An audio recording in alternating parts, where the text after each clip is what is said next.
नमस्कार दोस्तों, आज की कहानी का नाम रहेगा इज्जत। मैं एक डॉक्टर हूँ। कई दिन पहले की बात है, जब मैं ड्यूटी पर थी तो एक खुदकुशी का इमरजेंसी केस आया। खुदकुशी करने वाली एक लड़की थी जिसका नाम उमा था और मैंने अपने 8 साल के करियर में और गुजरी हुई जिंदगी में पहली बार इतनी खूबसूरत को देखा था। उमा बेहोशी की हालत में थी। उसको अस्पताल पहुंचाने वाले उसके माँ बाप थे। माँ बाप ही बेहतरीन पर्सनालिटी के मालिक थे, लेकिन उस वक्त उनकी बेटी की हरकतों ने उन्हें थोड़ा दुखी कर दिया था। पता नहीं क्यों मुझे उस लड़की पर प्यार और उसके माँ बाप की बेबसी देखकर बहुत तरस आ रहा था। लड़की को ऑपरेशन थिएटर में लाया गया। ऑपरेशन के बाद उसे वार्ड में स्थानांतरित कर दिया गया।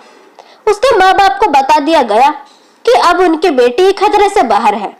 लड़की की हालत का पता चलते ही लड़की का पिता बाहर बैठे गरीबों में कुछ बांटने चला गया और लड़की की माँ को मैंने अपने ऑफिस में बुलवाया। लड़की की माँ ने जो कहानी सुनाई वह कुछ यूं थी। मेरी बेटी का नाम उमा है और उमा इंजीनियरिंग कर रही है। पढ़ाई के बाद सभी माँ बाप की तरह उमा के माँ बाप की भी ख्वाहिश थी कि वह अपने घर की हो जाए, इसलिए उन्होंने उमा से उसकी पसंद के बारे में पूछा तो उमा ने और लड़कियों की तरह यही फैसला लिया कि माँ बाप जहाँ उसे कहे वह वही शादी कर ले। अपने माँ बाप को दे दिया उसने एक वादा, जिसकी वजह से फिर धीरे धीरे लड़कों को देखने के लिए बारात लग गई। उसके माँ बाप ने उमा के रिश्ते की बात आगे आगे चलानी शुरू कर दी। उमा को देखने एक फैमिली आई। नाश्ते और बातचीत करने के बाद वे औरतें उमा के कमरे में चली गई। किसी ने उमा से चलकर दिखाने की फरमाइश करी, किसी ने बोलने की, किसी ने उमा के हाथ की चाय पीने की फरमाइश करी।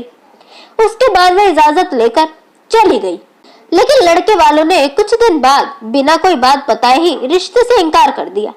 उमा को उस दिन जिंदगी में पहली बार रिजेक्ट किया गया था, मगर माँ बाप की तसल्ली ने उमा को हौसला दिया और एक बार फिर उमा को देखने के लिए एक और फैमिली आई।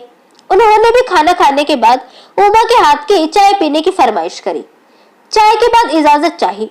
3 दिन इंतजार में रखने के बाद ये कहकर इनकार कर दिया कि लड़की को मेहमानों की सेवा करनी नहीं आती, क्योंकि उसने लड़के की माँ को टेबल से उठाकर हाथ में चाय नहीं पेश करी, बल्कि आम मेहमानों की तरह टेबल पर ही रख दी। इस इनकार पर उमा के साथ साथ उसके माँ बाप भी अंदर तक टूट चुके थे, मगर ऊपर वाले की मर्जी समझकर सब्र किया। फिर कुछ दिन बाद एक और नई फैमिली आई। इस फैमिली की औरतों के बैठते ही उमा ने उनके जूते तक अपने हाथों से उतारे, वहीं बैठे बैठे हाथ धुलवाए और फिर चाय पेश करी। इस फैमिली ने हफ्ते बाद ये कहते हुए इनकार कर दिया कि आपकी बेटी पर किसी बुरी आत्मा का साया है, वरना पहली बार घर आए मेहमान की इतनी सेवा कौन करता है। ऐसे अपने हाथों से जूते उतारना ये तो कुछ ज्यादा ही है। आप अपनी बेटी का इलाज करवाइए। पिछले 8 सालों में से 100 से ज्यादा लोग उमा को देखने आए, मगर कोई ना कोई ऐब निकालकर वहां से चले गए। कल एक फैमिली आई थी। उन्होंने लड़की को बाकी हर तरीके से ठीक कहा, मगर ये कहते हुए इनकार कर दिया कि लड़की की उम्र ज्यादा हो गई है और एहसान जताते हुए कहा कि अगर आप ज्यादा मजबूर हैं तो हमारा एक 40 साल का बेटा है जिसकी अपनी दुकान है, उसके लिए उमा को हम स्वीकार कर लेंगे, पर अपने इस छोटे बेटे के लिए नहीं। उसके लिए भी कोई लड़की नहीं मिल रही है। उमा को हम स्वीकार कर लेंगे, आप बताइए। इतने कहते ही उमा की माँ सिसकियाई और रोने लगी।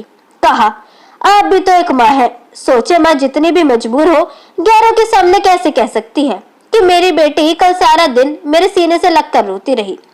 कह रही थी कि लोगों के काबिल होते होते मेरी उम्र ज्यादा हो गई है माँ।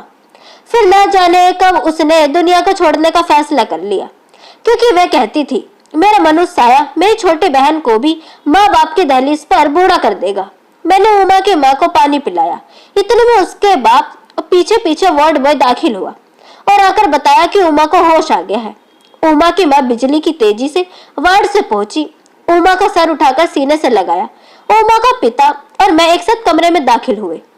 उमा की माँ को छोड़कर अपने पिता के गले लग गई और सिसकते हुए कहा, पापा बेटियां बोझ होती है ना, पापा आपने क्यों बचाया मुझे मरने देते। मेरा मनुष्य आया इस घर से तो कम से कम जाता, गुड़िया की तो कम से कम शादी हो जाती। वह भी तो आपकी दहलीज पर, वरना इसी तरह पड़ी रहेगी, आप बूढ़े हो जाएंगे।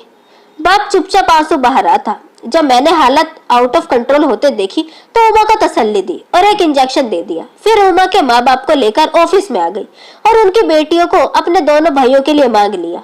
उमा के माँ बाप की आंखें अचानक आंसू बरसने लगी। इस बार आंसू खुशी के थे। मेरे दोनों भाई डॉक्टर हैं। मैंने उनको अपना फैसला सुना दिया और वे स्वीकार भी कर चुके थे। मैं आप लोगों से रिक्वेस्ट करती हूँ, अब शादी लड़की से कर रहे हैं, किसी परी से नहीं। किसी की बेटी को रिजेक्ट करने से पहले उसकी जगह अपनी बेटी को ही रखकर सोचो।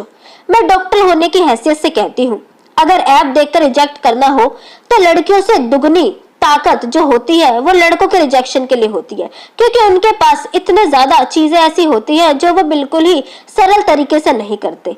इसीलिए हमें सोचना चाहिए और लड़कियों को मौत के घाट ऐसे उतारना नहीं चाहिए। मेरी सभी माँ बाप से गुजारिश है कि किसी की बेटी या बेटे को रिजेक्ट करने से पहले अपने बेटे और बेटे की अच्छाइयों को और कमियों को जरूर ध्यान दें, ताकि आपको पता चल सके कि वो ऐसे अनोखे नहीं जिनमें कोई कमी है। तो दोस्तों, कैसी लगी आपको आज की ये कहानी, ये हमें कमेंट सेक्शन के थ्रू जरूर बताएं। वीडियो अगर आपको पसंद आई हो तो इसे लाइक जरूर करें, साथ ही इसे अपने दोस्तों के बीच भी शेयर करें। चैनल को सब्सक्राइब करना ना भूलें। मिलते हैं आपसे अगली वीडियो में, तब तक के लिए गुड बाय।